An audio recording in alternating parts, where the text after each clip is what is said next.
Guys, so I just wanted to share a quick and honest review on my favorite lip combo at the moment. You know how it's super trendy right now to have like the perfect nude lip? I have the products for you to achieve it. So this is the e.l.f. Cream Glide Lip Liner, and this line of lip liners from e.l.f. is amazing. It's super easy to apply. The lip liner itself is super smooth and super pigmented, and I mean, it's e.l.f. It's great quality and great price. So I'm just gonna line my lips now.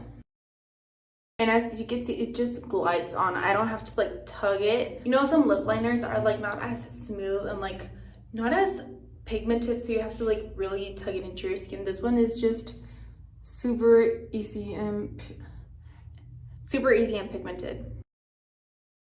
So now that I've lined up my lips, I'm going to be using the Essence Lip Plumper Gloss, this nude shade. I love this product so much. The writing is literally gone, but this is from Essence. It's their Lip Plumper Gloss, and it's an amazing product. It's super pigmented, not sticky, and it's super plumping. It really, like, you can feel the plumping going on, but it's not like uncomfortable on the lips, so I'm just going to be applying it.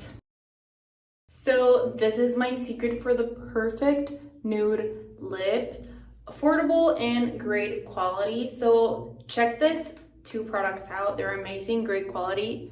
You won't regret it.